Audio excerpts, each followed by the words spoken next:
నమస్తే, welcome to Sriprabha news. ముందుగా headlines.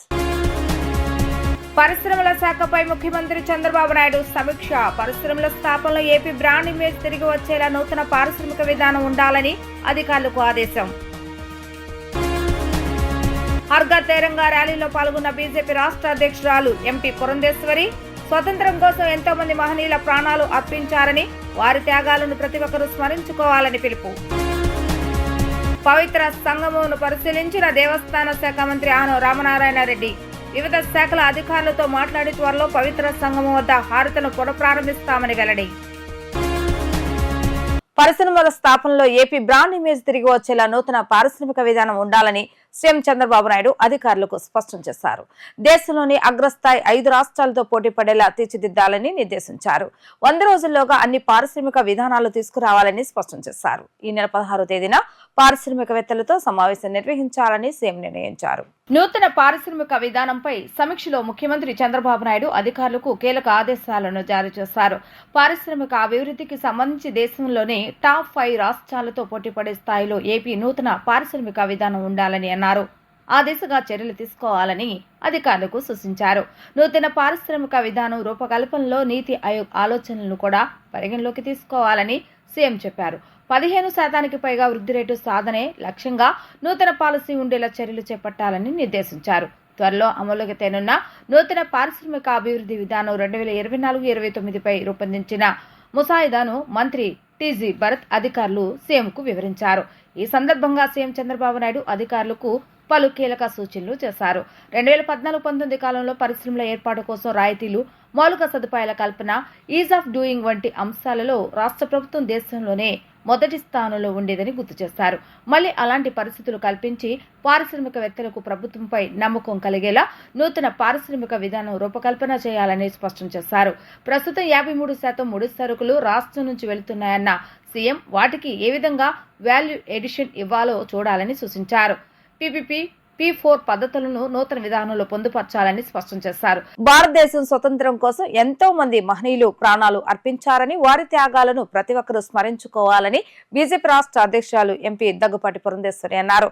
ప్రతి ఒక్కరూ దేశం పట్ల విశ్వాసాన్ని వ్యక్తపరిచేలా ఆగస్టు 15వ తేదీన తమ ఇంటి వద్ద జాతీయ జెండా ఎగరవేయాలని రాష్ట్ర ప్రజలకు పిలుపునిచ్చారు. నగరంలోని ఏలూరు రోడ్డు అప్సరా థియేటర్ వద్ద హర్ ఘర్ తిరంగా ర్యాలీని నిర్వహించారు. ఈ కార్యక్రమంలో బీజేపీ రాష్ట్ర అధ్యక్షురాలు ఎంపీ దగ్గుపాటి పురంధేశ్వరి, విజయవాడ సెంట్రల్ నియోజకవర్గ ఎమ్మెల్యే బోండా ఉమామహేశ్వరరావు, విశాఖ ఎమ్మెల్యే విష్ణుకుమార్ రాజు పలువురు పాల్గొని ర్యాలీని ప్రారంభించారు. జాతీయ జెండా చేతపట్టుకుని అప్సరా థియేటర్ నుండి ఏలూరు రోడ్డు మీదుగా దుర్గాపురంలోని సుభాష్ చంద్రబోస్ విగ్రహం సెంటర్ వరకు సాగిన హర్ ఘర్ తిరంగా ర్యాలీని ముందుకు సాగారు. సుభాష్ చంద్రబోస్ విగ్రహానికి పూలమాల వేసి నివాళులర్పించారు. బీజేపీ రాష్ట్ర అధ్యక్షురాలు ఎంపీ దగ్గుబాటి పురంధేశ్వరి మాట్లాడుతూ భారతదేశం స్వతంత్రం కోసం ఎంతో మంది మహనీయులు ప్రాణాలు అర్పించారని, వారి త్యాగాలను ప్రతి ఒక్కరూ స్మరించుకోవాలని పిలుపునిచ్చారు. మదినిండా దేశభక్తి పెంపొందించేలా ప్రతి ఒక్కరూ హర్ ఘర్ తిరంగా భాగస్వాములు కావాలని అన్నారు. అనంతరం సెంట్రల్ ఎమ్మెల్యే బోండా ఉమామహేశ్వరరావు మాట్లాడుతూ జాతీయ జెండాను పట్టుకుని విద్యార్థులు, ప్రజాప్రతినిధులు, నగరవాసులతో కలిసి హర్ ఘర్ తిరంగా ర్యాలీ పాల్గొనడం చాలా గర్వంగా ఉందని అన్నారు. దేశ స్వతంత్రం కోసం ఎంతో మంది త్యాగదనులు బ్రిటిష్ వారిపై యుద్ధం చేసి ప్రాణాలు త్యాగం చేస్తారని, అలాంటి వారిని స్మరించుకోవడం ప్రతి ఒక్కరి బాధ్యత అని ఎమ్మెల్యే బొండా ఉమామహేశ్వరరావు అన్నారు. ఇది కేవలం ఒక పార్టీ కార్యక్రమం కాదు, దేశానికి సంబంధించినటువంటి కార్యక్రమం. ఇది మీ మాధ్యమంగా మేము ప్రజలకి చేసేటువంటి విజ్ఞప్తి, ఆగస్ట్ 15వ తారీఖున ఇవాళ మనం చూస్తున్నాం బంగ్లాదేశ్లో జరుగుతున్నటువంటి గొడవలు కావచ్చు, ఇవన్నీ కూడా మనం చూస్తున్నటువంటి సందర్భంలో ఒక్కసారి మనకున్నటువంటి ఐకమత్యాన్ని మనం జాతీయ స్థాయిలో కాకుండా ప్రపంచానికి తెలియవలసినటువంటి బాధ్యత ఇవాళ ప్రతి ఒక్కరి మీద ఉంది. కనుక అందరికీ చేసేటువంటి అభ్యర్థన, రేపు 15వ తారీఖున ప్రతి ఒక్కరూ కూడా మన ఇళ్ల మీద మన జాతీయ జెండాని ఆవిష్కరించుకునే విధంగా మనం కార్యక్రమాన్ని చేపట్టాలి అని చెప్పి చేసినటువంటి అభ్యర్థన. నేను చంద్రబాబు నాయుడు గారిని కూడా మేము కలవటం జరిగింది. ఈ కార్యక్రమాన్ని మరి విజయవంతం చేయాలని చెప్పి వారిని కూడా విజ్ఞప్తి చేయడం జరిగింది. ఇవాళ మరి వారు కూడా మనకి ఇక్కడికి రావడానికి కూడా దీనికి ఒక నిదర్శనంగా నేను భావిస్తూ ప్రతి ఒక్కరికి కూడా నేను ధన్యవాదాలు తెలియజేస్తూ ఖచ్చితంగా ఈ జాతీయ జెండాని ఆవిష్కరించుకునే దిశగా అడుగులు వేయాలని చెప్పి అభ్యర్థిస్తున్నాను. గౌరవ ప్రధానమంత్రి నరేంద్ర మోడీ గారి పిలుపు మేరకు దేశమంతా కూడా 12వ తారీఖు నుంచి 15వ తారీఖు వరకు ప్రతి ఇంటి మీద జాతీయ జెండా ఎగరాలి. ఇవాళ ప్రత్యేకంగా మన రాష్ట్రం చేసుకున్న అదృష్టం ఏంటంటే మన రాష్ట్రం, మన జిల్లా ఆ జాతీయ జెండా రూపకర్త పెంగళ వెంకయ్య గారు మన జిల్లాకు చెందినటువంటి వ్యక్తి. ఆయన్ని వాళ్ళ మననం చేసుకుంటూ ప్రతి ఇంటి మీద కూడా జాతీయ స్థాయిలో ప్రతి ఇంటి మీద కూడా ఎగరేయాలి. అలాగే మన రాష్ట్రంలో, మన కృష్ణా జిల్లాలో, మన ఎన్టీఆర్ జిల్లాలో ప్రతి ఇంటి మీద కూడా ఆ జాతీయ భావాల్ని, ఏ స్వతంత్రం కోసం ప్రాణాలు అర్పించి ఇవాళ స్వతంత్రాన్ని మనకు అందించినటువంటి మహానుభావుల కళా స్ఫూర్తిని ఒక్కసారి భావితరాలు వారికి గుర్తు తెచ్చే విధంగా ప్రధాని నరేంద్ర మోడీ గారి పిలుపుని మరి ముందు తీసుకెళ్లే విధంగా ఈరోజు కూటమి ప్రభుత్వం నారా చంద్రబాబు నాయుడు గారి ఆదేశంతో ఈరోజు తెలుగుదేశం పార్టీ శాసనసభ్యులు కానీ, జనసేన పార్టీ నాయకులు కానీ, బీజేపీ నాయకులతో కలిసి కూటమి అందరం కూడా వాళ్ళ రోడ్ల మీదకి వచ్చి పిల్లలతో జెండాల్ని తీసుకొని పెద్ద బహిరంగ ఊరేగింపుగా వేలాది మంది పిల్లలతో ముందుకెళ్తా ఉన్నాం. ఇది మళ్ళీ రాబోయే రోజుల్లో కూడా ఈ స్ఫూర్తిని కొనసాగిస్తామని, ఇలాంటి మంచి పిలుపునిచ్చినందుకు నరేంద్ర మోడీ గారికి ధన్యవాదాలు కూడా తెలియజేస్తాం. కృష్ణా గోదావరి పవిత్ర సంగమం వద్ద నవహారతులను పునరుద్ధరిస్తామని దేవాదాయ శాఖ మంత్రి ఆను రామనారాయణ రెడ్డి అన్నారు. పవిత్ర సంగమం ప్రాంతం ఆధ్యాత్మికంగా, పర్యాటకంగా అభివృద్ధి చేయడానికి అన్ని శాఖల సహకారం తీసుకుంటామని, ప్రధానంగా సిఆర్డీఏ నుండి నిధులు కేటాయించేలా చర్యలు తీసుకుంటున్నట్లుగా మున్సిపల్ అడ్మినిస్ట్రేషన్ మంత్రి పొంగనూరు నారాయణ తెలిపారు. ఫెరీఘాట్ సమీపంలోని పవిత్ర సంగమం ప్రాంతంలో నవహారతులను పునరుద్ధరించాలన్న సీఎం ఆదేశాలతో మంత్రుల బృందం మంగళవారం పవిత్ర సంగమాన్ని పరిశీలించి అనుబంధ శాఖల అధికారులతో సమీక్ష నిర్వహించారు. ఈ సందర్భంగా మంత్రి ఆనం రామనారాయణ రెడ్డి మాట్లాడుతూ నవహారతులను 30 నుండి 40 రోజుల పాటే లక్ష్యంగా నిర్ణయించుకొని ప్రతిష్టాత్మకంగా నిర్వహిస్తామని అన్నారు. ఇప్పటికే వివిధ శాఖల అధికారులతో మాట్లాడడం జరిగిందని అన్నారు. గత ప్రభుత్వం పవిత్ర సంగమం ప్రాంత విశిష్టతను చెడగొట్టిందని అన్నారు. నిత్యం ఇక్కడ కృష్ణముఖి ఇచ్చే జలహారతులను కూడా నిలిపివేసిందని ఆవేదన వ్యక్తం చేశారు. పవిత్ర సంగమం ప్రాంతాన్ని ఆధ్యాత్మిక కేంద్రంగా తీర్చిదిద్దడానికి ఈ ప్రాంతంలో 50 ఎకరాలు సేకరించి ఒక దేవాలయాన్ని నిర్మిస్తామని తెలిపారు. అలాగే పర్యాటకానికి పెద్దపీట వేస్తూ అందుకు అవసరమైన చర్యలు తీసుకుంటున్నట్లుగా చెప్పారు. నదికి ఆవల వైపు ఉన్న లంక భూములు కూడా సేకరించి పర్యాటక కేంద్రంగా అభివృద్ధి చేస్తామని అన్నారు. అలాగే ప్రకాశం బ్యారేజ్ నుండి పవిత్ర సంగమం వరకు బోట్ షికార్, స్పీడ్ బోట్ వంటి ఏర్పాట్లు చేయాలని సంకల్పించామని అన్నారు. వైదిక కమిటీ సభ్యులతో చర్చించి ఏ ఆలయం కట్టాలనే దానిపై ఒక నిర్ణయానికి వస్తామని అన్నారు. పవిత్ర సంగమం ఎప్పుడు భక్తులతో, పర్యాటకులతో కిటకిటలాడేలా ఏర్పాట్లు ఉంటాయని అన్నారు. మరోసారి కమిటీ సభ్యులు సమావేశమై పక్కా ప్రణాళికలు సిద్ధం చేస్తామని అన్నారు. కార్యక్రమంలో రాష్ట్ర మంత్రులు పొంగనూరు నారాయణ, కొలుసు పార్థసారథులు ప్రసంగించారు. ఒక మాసం నుంచి 1.5 మాసం అంటే 30 రోజుల నుంచి 45 రోజులు టైం పెట్టుకున్నాం. ఈ టైం లోపల ఇవన్నీ పూర్తి కావాలి. తప్పనిసరిగా 45 రోజుల్లో మళ్ళీ కృష్ణమ్మ హారతుల్ని మొదలుపెట్టే విధంగా మనం చేద్దామని చెప్పి ఒక ఆలోచన చేసి ప్రణాళికాబద్ధంగా దీన్ని చేయడం జరుగుతుంది. ఏవైనా 1-6 పనులు మిగిలిపోయి ఉంటే కంటిన్యూగా చేస్తూనే ఉంటాం. హారతులు మాత్రం దాదాపుగా రాబోయేటువంటి మన దసరా ఉత్సవాలకంతా వీటిని ప్రారంభించాలి అనేటువంటిది మాకున్న టార్గెట్, మేము పెట్టుకున్న టార్గెట్. ఇప్పుడు మీరు అందరు చూశారు, దేవాదాయ శాఖ నుంచి, అలాగే సిఆర్డీఏ నుంచి, ఐఎన్పిఆర్ నుంచి, ఇరిగేషన్ డిపార్ట్మెంట్ నుంచి, మున్సిపల్ శాఖ నుంచి ఏ విధంగా దీన్ని పనులు చేయాలో ఇక్కడ నిర్దేశించుకొని అధికారులకు కూడా వాళ్ళకి సూచనలు ఇవ్వడం జరిగింది. అలాగే టూరిజం శాఖ వారిని కూడా ఇన్వాల్వ్ చేసుకోవాల్సింది. ఇక్కడ వాళ్ళకి కూడా ఇన్ఫర్మేషన్ ఉన్న వాళ్ళు ఎందుకు రాలో తప్పకుండా వాళ్ళని కూడా కలిపి ఈ టూరిజం స్పాట్ని డెవలప్ చేయడానికి పెద్ద ఎత్తున చర్యలు తీసుకోవడం జరుగుతుంది. మరొక విషయం, మనకి ఇక్కడ ఒక ఆలయం కావాలి, ఉంటే బాగుంటుంది. ఇది ఒక ఆధ్యాత్మిక కేంద్రంగా కృష్ణమ్మ హారతులతోనే కాకుండా ఇక్కడ ఒక ఆలయం నుండి ఆధ్యాత్మికంగా ఈ కేంద్రాన్ని పర్యాటక రంగంగా దీన్ని తీర్చిదిద్దాలనేది ఇవాళ మా అందరి అభిప్రాయం. ముఖ్యంగా మంత్రివర్గ ఉపసంఘం యొక్క ఆలోచన విధానం. దీన్ని ముఖ్యమంత్రి గారి దగ్గర కూడా పెట్టడం జరుగుతుంది. నిన్న చర్చల్లో జిల్లా కలెక్టర్ గారు కూడా వచ్చారు. గతంలో ఆమె ఇక్కడ సబ్ కలెక్టర్ ఉన్నప్పుడే ఈ కార్యక్రమం ఇక్కడ మొదలైంది. అప్పుడు ముఖ్యమంత్రి గారే 25వ రోజు మంత్రి నారా లోకేష్ ప్రజా దర్బార్కు ప్రజలు వినతులు వెల్లువెత్తాయి. ప్రతి ఒక్కరికి అండగా ఉంటామని మంత్రి హామీ ఇచ్చారు. సమస్యలు స్వయంగా పరిశీలించిన లోకేష్ సత్వర పరిష్కారానికి సిబ్బందికి ఆదేశాలు జారీ చేశారు. ఆపదలో ఉన్నవారికి అండగా నిలుస్తున్న విద్యా, ఐటీ, ఎలక్ట్రానిక్స్ శాఖల మంత్రి నారా లోకేష్ ప్రజా దర్బార్కు 25వ రోజు వినతులు వెల్లువెత్తాయి. ఉండవల్లిలోని నివాసంలో జరిగే ప్రజా దర్బార్కు మంగళగిరి నియోజకవర్గంతో పాటు రాష్ట్ర వ్యాప్తంగా ప్రజలు పెద్ద ఎత్తున తరలివచ్చారు. మంత్రిని నేరుగా కలిసి తమ సమస్యలను విన్నవించారు. ప్రతి ఒక్కరి విజ్ఞప్తిని పరిశీలించిన మంత్రి నారా లోకేష్ సత్వర పరిష్కారానికి సిబ్బందికి ఆదేశాలు జారీ చేశారు. మంగళగిరి నియోజకవర్గం ఉండవల్లి గ్రామంలోని జమాయిల్ తోట ప్రాంతంలో 300 మీటర్ల సిమెంట్ రోడ్డు నిర్మాణంతో పాటు డ్రైనేజీ సదుపాయం కల్పించాలని పి సంపత్ కుమార్ నారా లోకేష్ కు విజ్ఞప్తి చేశారు. ఆర్థిక ఇబ్బందులతో సతమతమవుతున్న తనకు ఉద్యోగం కల్పించి ఆదుకోవాలని మంగళగిరికి చెందిన తిరువీధుల నాగశ్రావణి కోరారు. రోడ్డు ప్రమాదంలో తన కుమారుడు మృతి చెందాడని, ప్రమాద బీమా చెల్లింపులో ఎదురవుతున్న ఇబ్బందులు తొలగించాలని దుగ్గిరాలకు చెందిన ఎస్ దుర్గా మల్లేశ్వర్ విజ్ఞప్తి చేశారు. బ్రెయిన్ ట్యూమర్ వ్యాధితో బాధపడుతున్న తన కుమార్తెకు వైద్య సహాయం అందజేయడంతో పాటు పెన్షన్ మంజూరు చేసి ఆదుకోవాలని మంగళగిరికి చెందిన మహమ్మద్ అబ్దుల్ మజీబ్ విజ్ఞప్తి చేశారు. అద్దె ఇంట్లో జీవనాన్ని సాగిస్తున్న తనకు ఎలాంటి ఆధారం లేదని, ఇల్లు మంజూరు చేయాలని పోలకంపాడుకు చెందిన మేక నారాయణమ్మ కోరారు. ఆయా విజ్ఞప్తులను పరిశీలించిన అండగా ఉంటానని మంత్రి నారా లోకేష్ హామీ ఇచ్చారు. విద్యాశాఖపై సచివాలయంలో ముఖ్యమంత్రి నారా చంద్రబాబు నాయుడు సమీక్ష నిర్వహించారు. ఈ కార్యక్రమంలో మంత్రి నారా లోకేష్ అధికారులు హాజరయ్యారు. గత ప్రభుత్వ విధానాలతో ప్రభుత్వ పాఠశాలలో విద్యా ప్రమాణాలు పడిపోయిన తీరును అధికారులు వివరించారు. ఒక్క టీచర్ పోస్టును భర్తీ చేయకుండా గత ప్రభుత్వం విద్యా వ్యవస్థను ఎలా నిర్వీర్యం చేసిందో తెలిపారు. 2014 నుంచి 2019 మధ్య ఉన్న ఉత్తమ విధానాలను వైఎస్ఆర్సీపీ ప్రభుత్వం పక్కన పెట్టిందని అన్నారు.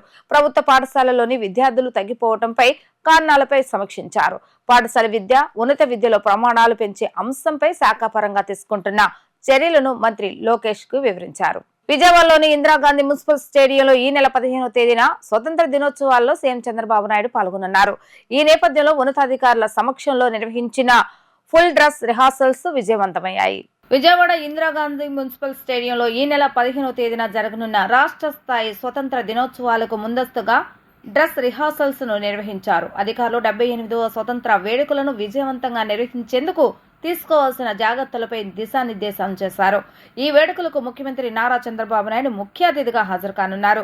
త్రివర్ణ శోభిత వేడుకలకు సంబంధించి శాంతి భద్రతల ఐజీపీ సిహెచ్ శ్రీకాంత్ నోడల్ అధికారిగా, ఎన్టీఆర్ జిల్లా పోలీస్ కమిషనర్ ఎస్వి రాజశేఖర్ బాబు పోలీస్ సమన్వయ అధికారిగా, ప్రోటోకాల్ డైరెక్టర్ ఎం బాలసుబ్రహ్మణ్యం రాష్ట్ర సమన్వయ అధికారిగా వ్యవహరిస్తారని తెలిపారు. స్వతంత్ర దినోత్సవ వేడుకల కవాతుల్లో తెలంగాణ రాష్ట్ర police, Kurnool, Kadapa, Kakinada, Visakha APSP battalion పోలీసులు, ఎన్సీసీ బాలబాలికలు, national welfare residential schools, AP tribal welfare residential schools, Bharat scouts and guides, AP red cross society, AP Sainik welfare department బృందాలు పాల్గొనున్నాయి. బ్రాస్ బ్యాండ్స్ విభాగంలో కర్నూలు, కాకినాడ, విజయనగరం, మంగళగిరి, వెంకటగిరి, కడప, అనంతపురం, విశాఖపట్నం ఏపీఎస్పీ బెటాలియన్లతో పాటు Mangalagiri APSP battalions, pipe band, NAR, CPL Hyderabad unit brass, pipe brands బృందాలు పాల్గొనున్నాయి. మన దేశంలో ప్రతి సంవత్సరం కూడా ఆగస్టు 15కి ప్రతిష్టాత్మకంగా ఈ కార్యక్రమం చేపట్టడం జరుగుతుంది. దీనిలో పాల్గొనడం అనేది చాలా గొప్ప అవకాశంగా భావించి ఆ స్ఫూర్తితో మీరందరూ కూడా చాలా రోజుల నుంచి ఇక్కడ రిహర్సల్స్ చేస్తున్నారు. దాని యొక్క భాగంగా ఈరోజు చక్కగా ప్రతిష్ఠ జరిగింది. సో నుండి జరిగే కార్యక్రమాలు కూడా మీరందరూ కూడా పకడ్బందీగా పాల్గొనాలని రిక్వెస్ట్ చేస్తున్నాను. చాలా సంతోషం. అలాగే ఈ యొక్క కార్యక్రమం వెనుక చాలా మంది సిబ్బంది, ముఖ్యంగా పోలీస్ అధికారులు, సిబ్బందిలో జిల్లా కలెక్టర్ గారు, పోలీస్ కమిషనర్ గారు, వాళ్ళ ఒక బృందం అందరూ కూడా చాలా కష్టపడి పనిచేస్తున్నారు. అందరూ కూడా మీకందరికీ కూడా ధన్యవాదాలు తెలియజేస్తున్నాను. So look forward for a great independence day on 15th. Thank you. Madugula నియోజకవర్గ ఎంపీటీసీలు, జెడ్పీటీసీలతో మాజీ ముఖ్యమంత్రి వైసీపీ అధినేత వైఎస్ జగన్ భేటీ అయ్యారు. ఈ సందర్భంగా జగన్ మాట్లాడుతూ ముఖ్యమంత్రి చంద్రబాబు నాయుడు ప్రజలకు ఆశ చూపారని, కానీ చివరకు మోసం చేశారని విమర్శించారు. రాష్ట్రం ఎంతో ఆర్థిక సంక్షోభంలో ఉన్న అప్పట్లో తన ప్రభుత్వం సాకులు చూపలేదని, మాట తప్పకుండా మేనిఫెస్టోని అమలు చేస్తామని జగన్ పేర్కొన్నారు. మేనిఫెస్టోను భగవద్గీత, బైబుల్, ఖురాన్లా భావించామని అన్నారు. ఎన్నికలు ఇచ్చిన మాటకి కట్టుబడి పనిచేస్తామని తెలిపారు. ఎన్నికలు వచ్చేసరికి ఈ మంచే శ్రీరామ రక్ష అని నమ్మానని అన్నారు. చంద్రబాబు నాయుడు చేస్తున్న మోసాలు ప్రజల ఆగ్రహానికి దారితీస్తాయని వ్యాఖ్యానించారు. తాను పలావ్ ఇచ్చానని, బాగానే చూసుకున్నానని ప్రజలు అంటున్నారని జగన్ పేర్కొన్నారు. ఎందుకనంటే చంద్రబాబు నాయుడు గారి క్యాంపెయిన్ కూడా మనం చూసాం. జగన్ ఏమో పలావ్ ఇచ్చాడు, బాగానే చూసుకున్నాడు, కానీ చంద్రబాబు నాయుడు బిర్యానీ పెడతానన్నాడు. తీరా చూసేసరికి పలావు పోయింది, బిర్యానీ పోయింది, పస్తు పండుకోవాల్సిన పరిస్థితిలో ఈ పొద్దు మేము ఉన్నాము అని చెప్పి ప్రజలందరూ కూడా అనుకుంటా ఉన్న పరిస్థితిలో ఈరోజు రాష్ట్రాన్ని చూస్తూ ఉన్నాం. ఈరోజు వైఎస్ఆర్ కాంగ్రెస్ పార్టీయే, మన పార్టీయే అధికారంలో ఉండి ఉంటే ఈ పార్టీకే మీ జగన్ రైతులందరికీ రైతు భరోసా ఇచ్చేసిండు. ఈ పాటికే రైతు భరోసా సొమ్ముతో వ్యవసాయంలో రైతులందరూ కూడా చక్కగా వ్యవసాయం చేసుకుంటూ కనిపించుండేవారు. వైఎస్ఆర్ కాంగ్రెస్ పార్టీయే ఉండింటే, మీ జగనే ముఖ్యమంత్రిగా ఉంటే ఈ పాటికే బడులకు పోతా ఉన్న పిల్లలందరూ కూడా సంతోషంగా బడులకు పోతూ ఉందరు. వాళ్ళ అమ్మలందరికీ కూడా ఈ పాటికి అమ్మఒడి పథకం కూడా ఈ పాటికి అంది వాళ్ళందరూ కూడా సంతోషంగా ఉండుండేవాళ్ళు. ఈ పాటికి అక్క చెల్లెమ్మల ముఖంలో చిరునవ్వు కనిపిస్తూ సున్నా వడ్డీకి సంబంధించిన సొమ్ము కూడా ఆ పొదుపు సంఘాల అక్క చెల్లెమ్మలకు అందరికీ కూడా సున్నా వడ్డీకి సంబంధించిన డబ్బులు కూడా వాళ్ళందరికీ కూడా ఏప్రిల్లోనే మామూలుగా ఇస్తూ ఉంటుంది. ఎన్నికలు కాబట్టి, కోడ్ కాబట్టి ఒక రవాటు వీటిగా పోయినా కూడా మనం వచ్చిన వెంటనే ఈ పాటికే మీ జగనే ఉంటే ఆ సొమ్ములు కూడా వచ్చి ఉండేటివి. మీ జగనే ముఖ్యమంత్రిగా ఉండింటే, వైఎస్ఆర్ కాంగ్రెస్ పార్టీ మన పార్టీయే అధికారంలో ఉండుంటే ఈ పార్టీకి విద్యా దీవెన కింద ప్రతి పిల్లాడికి కూడా వాళ్ళు కట్టాల్సిన ఫీజులు ప్రతి త్రైమాసికం 3 నెలలకు ఒకసారి వాళ్ళకు సంబంధించిన ఫీజులు మళ్ళీ 3 నెలల లోపల 3 నెలలు అయిపోయిన వెంటనే ప్రతి త్రైమాసికం వచ్చే ఫీజులు విద్యా దీవెన కింద వాళ్ళ ఖాతాల్లోకి పడుండేటివి. వసతి దీవెన డబ్బులు కూడా పడుండేటివి. మత్స్యకార భరోసా కూడా పడుండేటిది. వాహన మిత్ర కూడా పడుండేది. చేనేతలకు నేతన్న నేస్తం కూడా ఈ పాటికే పడి ఉండేది.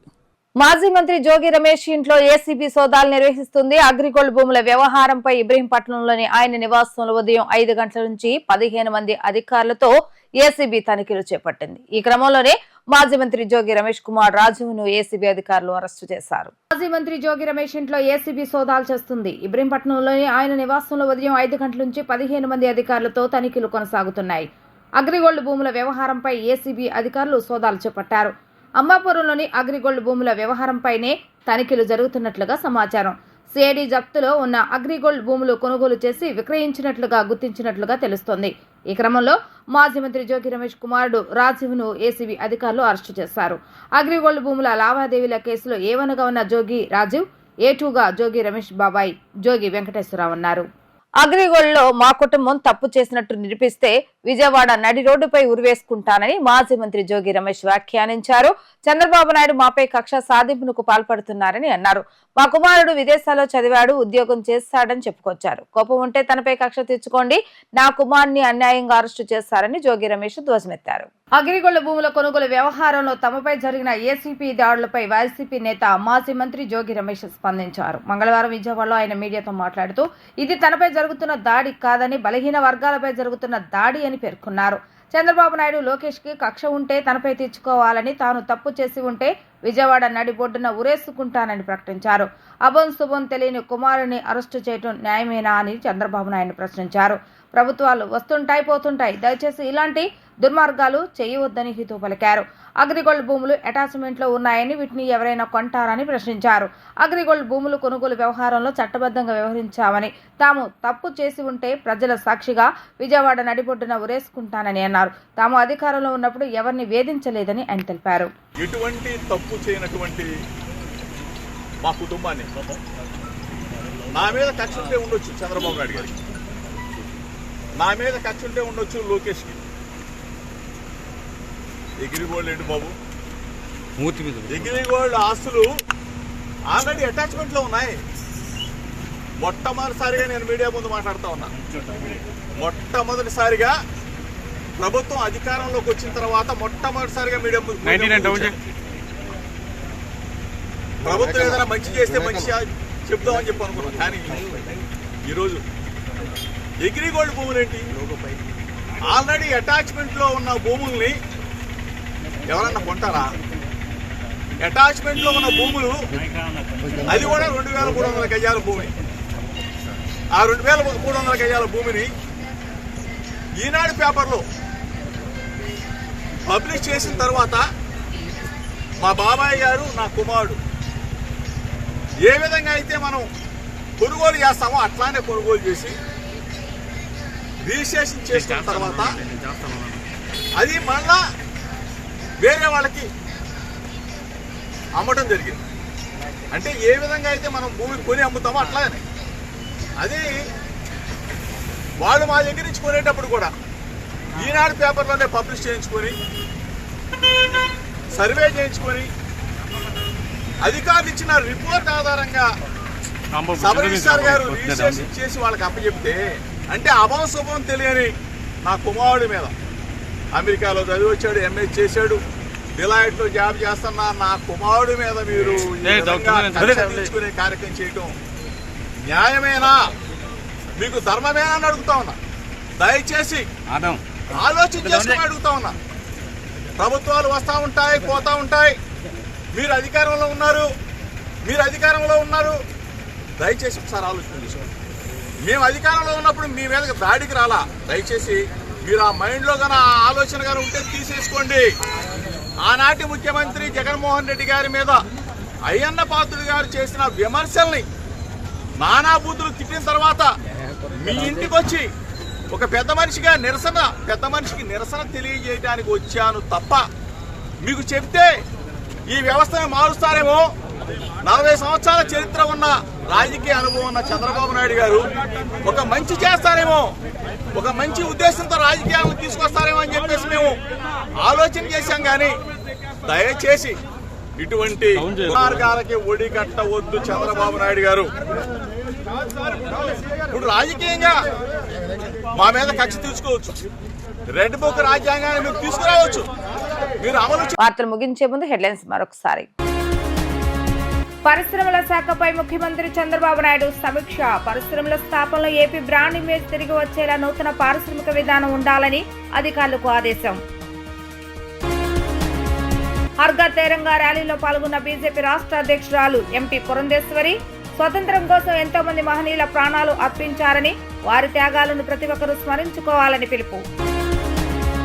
పవిత్ర సంగమమును పరిశీలించిన దేవస్థాన శాఖ మంత్రి ఆనం రామనారాయణ రెడ్డి. వివిధ శాఖల అధికారులతో మాట్లాడి త్వరలో పవిత్ర సంగమం వద్ద హారతను పునఃప్రారంభిస్తామని వెల్లడి. ఇవి ఈ రోజు వార్తా విశేషాలు. మరలా తిరిగి ప్రసారమే వార్తలు మళ్ళీ కలుద్దాం. అంతవరకు సెలవు. నమస్కారం.